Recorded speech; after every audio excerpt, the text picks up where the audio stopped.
But I left the cocaine use. I was not doing it as much, but I was still an alcoholic. So I started drinking and drinking and drinking to the point to where my mother, my daughters, they would not come visit. One day, my daughter come to visit with my mother, my oldest daughter, and I'm intoxicated and I'm depressed and I'm mad.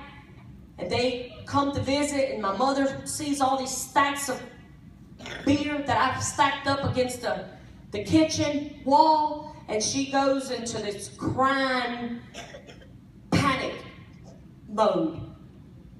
And she says, my daughter, what have you done with your life? What are you doing? You are destroying your life with alcohol. You are going to die from drinking. Your liver is going to shut down. And I said, it's my body and it's my money, and you don't pay my bills. And if you're going to come to my house and tell me how I should live, I suggest that you leave. And then she went into, I say she prophesied to me, and I didn't even know it. She never calls me Selena, she always calls me Sally. And she started crying, and she said, Selena's, I feel the anger of the Lord coming towards you.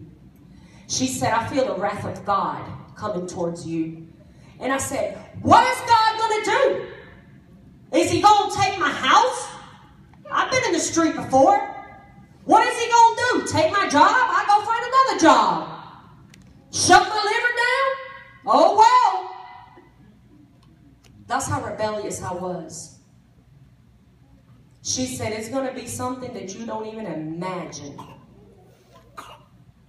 A couple of months later, my daughter that day said, Mom, why do you want us to come visit you? So your grandkids can see you drunk all the time? And that hurt my heart. It hurt me. But that did not keep me from drinking, because I could not let the alcohol go. I would go to bed drunk, I'd get up, go to work, come home, do it all over again, every single day. A couple of months later, my daughters were in a car accident back in August of 2014. Was it 14? Yes. 2014. They flipped the truck like 2 times, 3 times. The truck was totaled on Adel Highway. The truck was totaled. I was at work and I received a call, and I heard ambulances and I heard sheriff's department, and I left work and I drove like 100 miles an hour. I got there. Both my girls and my 4 grandchildren were in the truck. The truck was totaled. Somebody could have died. And I remember that I parked my car when I got to the scene of the accident. I jumped out and I ran towards where I was looking for my girls, and I was running.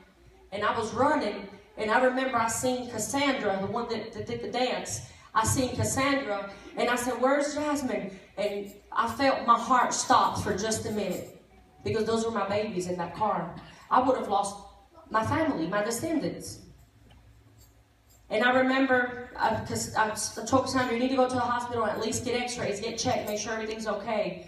I put her in my car and I'm driving to the hospital, and I start preaching to her. I said, Sandra, you know that, and I wasn't even in the church. I didn't want nothing to do with God. But I said, Cassandra, I said, the Lord is calling you. I said, God is calling you. I said, this is what that means. I said, Cassandra, the Lord is telling you something. And God stopped me dead in my tracks, and he says, I'm telling you something.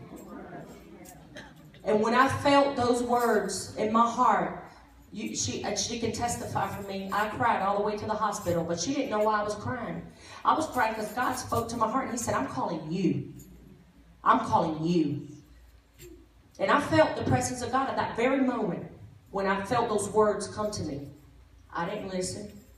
After they got out of the hospital, I went to Murphy's. I bought me a 30-pack, and I went to celebrate their accident, that they were alive. Victory. Like King Saul.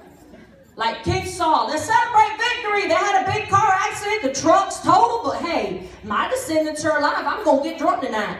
My daughter was laying in the bed in pain because she was, she was banged up.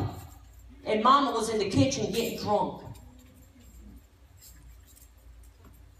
Couple of months later went by.